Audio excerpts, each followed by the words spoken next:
बाकी सब चीज में मिलावट चली रही थी, बाकी चीजें नकली बनी रही थी। अब जीवन रक्षक दवाइयां भी नकली बनने लग गई हैं। अभी जो लेटेस्ट जो रिपोर्ट आई है उसमें 53 दवाइयां टेस्ट में फेल हो चुकी हैं।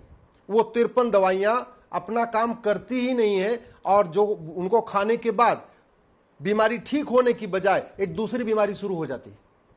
उसमें बुखार की भी दवाई है आपकी, उसमें डायबिटीज की भी दवाई है, आपके कोलेस्ट्रॉल की भी दवाई है, अनेक तरीके की ऐसी जो बीमारी ठीक करने वाली दवाइयां हैं वो सारी की सारी नकली है।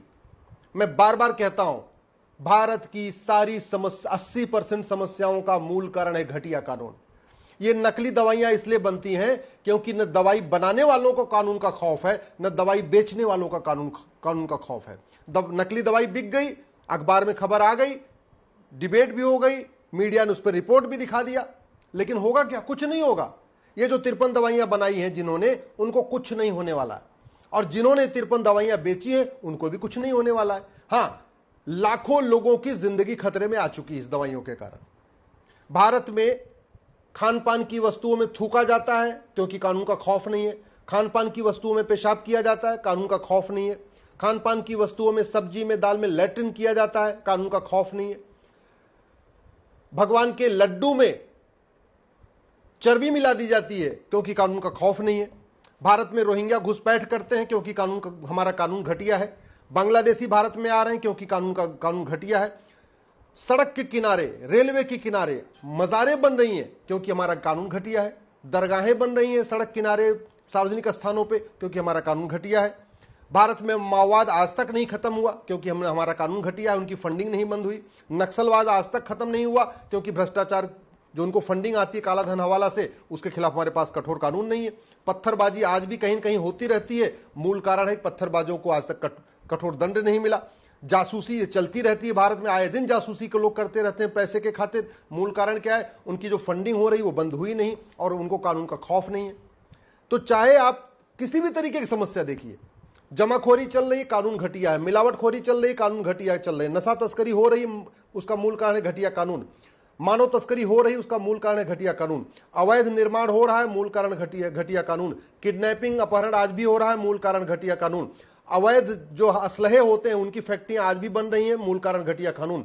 बालू खनन हो रहा है, खनन माफिया अपना काम कर रहे हैं, मूल कारण है घटिया कानून।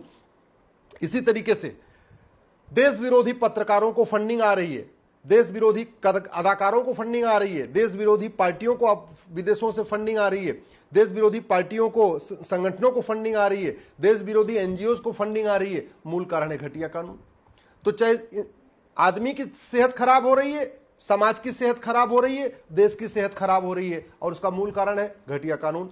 अश्लीलता फैलाई जा रही है वेब सीरीज के माध्यम से, फिल्मों के माध्यम से, गानों के माध्यम से। क्यों? क्योंकि मूल कारण है घटिया कानून।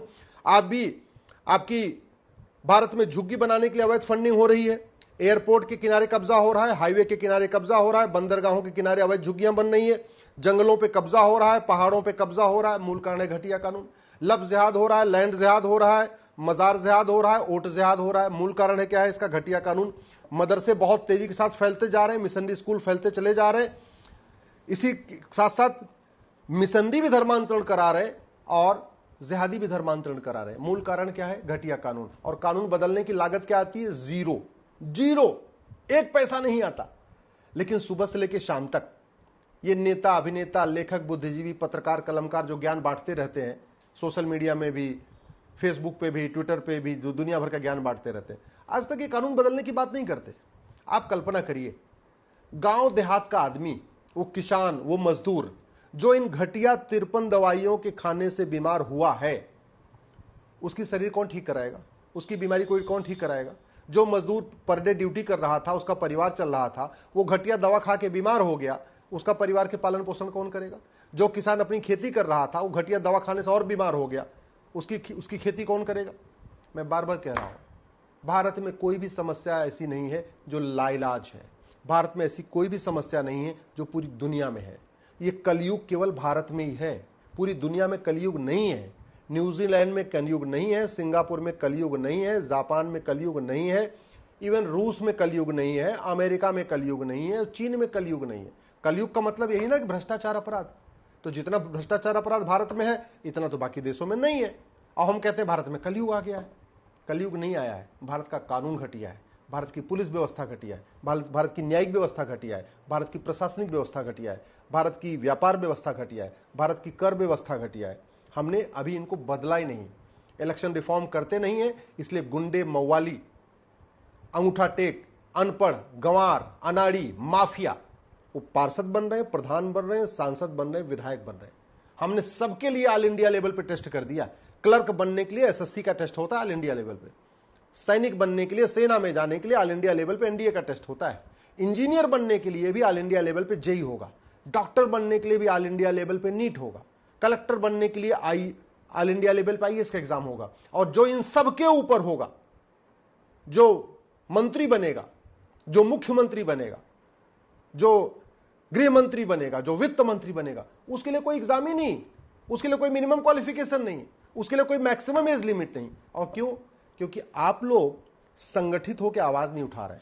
जिस दिन भारत के केवल और केवल पढ़े लिखे लोग संगठित हो जाए ना, भारत के, मैं कहता हूं पढ़े लिखे छोड़ो, केवल टैक्स पेयर संगठित हो जाए, जिनके पैसे से ये सब चल रहा है, जिसके पैसे से सांसद, विधायक, मंत्रियों को वेतन भत्ता, गाड़ी, बंगला मिलता है, वो टैक्स पेयर संगठित होकर एक बार आवाज उठाना शुरू कर दे, भारत में बहुत कुछ बदलाव आ जाएगा। इसलिए मैं आपसे निवेदन कर रहा हूं, फेसबुक पे 5000 फ्रेंड बनाइए, महीने में एक बार सांसद, विधायक से मिलिए और उनको पूछिए कि जो भारत की समस्या है ये पूरी दुनिया में क्यों नहीं है। भारत में इतनी मिलावटी दवाई मिल रही हैं, सिंगापुर में क्यों नहीं होती है। भारत में इतना जो है ज्यादा भ्रष्टाचार है, काला धन है, हवाला कारोबार है, जापान में क्यों नहीं होता। आप जब तक आवाज नहीं उठाएंगे, जब तक आप बोलेंगे नहीं, तब तक कानून बदलेगा नहीं। जब तक कानून नहीं बदलेगा तब तक व्यवस्था नहीं बदलेगी। जब तक व्यवस्था नहीं बदलेगी तब तक अराजकता चलती रहेगी। कुछ लोग कहना है कि नहीं, समाज बदलता है तो व्यवस्था बदलती है, ये गलत है। कानून बदलता है तो व्यवस्था बदलती है, और व्यवस्था बदलती है तो समाज बदलता है। वही व्यक्ति ट्रेन में चलता है उसका अलग व्यवहार होता है, मेट्रो में चलता है अलग व्यवहार होता है, फ्लाइट में चलता है तो अलग व्यवहार होता है। व्यवहार तुरंत बदल जाता है, जैसे व्यवस्था बदलती है, जैसे नियम बदलते हैं, वैसे आदमी का व्यवहार बदल जाता है। भारत की कोई भी समस्या लाइलाज नहीं है। मैं आप लोगों से निवेदन कर रहा हूं, जितनी समस्याएं भारत में हैं, इनमें आप एक बार 5 बार वाई लगा के देख लीजिए, फिर आपको समझ में आ जाएगा मूल कारण है घटिया कानून। गरीबी, भुखमरी, कुपोषण, प्रदूषण, ये सब जितनी समस्याएं, सबका कुछ न कुछ, भाई 50% समस्याओं का मूल कारण तो जनसंख्या विस्फोट है। अगर हम एक कठोर जनसंख्या नियंत्रण कानून बना दें, भैया जो हम दो हमारे दो नहीं मानेगा उसकी नागरिकता खत्म कर देंगे, देखिए कल से लोग मान लेंगे, और मान लेंगे अगले 10 से 15 साल में कुपोषण भी कम हो जाएगा, प्रदूषण भी कम हो जाएगा, बेरोजगारी भी कम हो जाएगी, बाकी और समस्या भी कम हो जाएगी। घुसपैठ हो रही है, क्यों? क्योंकि हमारा कानून घटिया। एक कानून बना दे, घुसपैठियों को और उनके मददगारों को 10 से 20 साल सजा मिलेगी, उनका 100% प्रॉपर्टी जब्त होगी, नागरिकता खत्म होगी। मैं गारंटी के साथ कहता हूं 80% घुसपैठी अपने आप भाग जाएंगे। एक कानून बना दिया जाए, धर्मांतरण कराने वालों और उनके मददगारों की 100% प्रॉपर्टी जब्त होगी, नागरिकता खत्म होगी, आजीवन कारावास, फांसी होगा। मैं गारंटी के साथ कहता हूं अगले महीने से ही धर्मांतरण बंद हो जाए।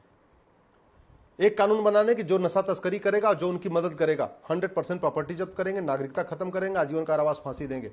मैं गारंटी के साथ कहता हूं अगले महीने से ड्रग स्मगलिंग का पूरा खेल, हमारी जो यंग जनरेशन नशे में बर्बाद हो रही है, हमारी यंग जनरेशन बच जाएगी। एक कानून बना दे, अगर किसी ने अश्लीलता परोसा, उसके ऊपर तगड़ी पेनाल्टी भी होगी, उसको सजा भी होगी। ये जितना ओटीटी पे अश्लीलता परोसी जा रही है, रील के माध्यम से अश्लीलता परोसी जा रही है, जो आपके फिल्मों के माध्यम से अश्लीलता परोसी जा रही है, जो आपके नाटकों के माध्यम से अश्लीलता परोसी जा रही है, जो फूहड़ गानों के माध्यम से अश्लीलता परोसी, ये सब बंद हो जाएगा।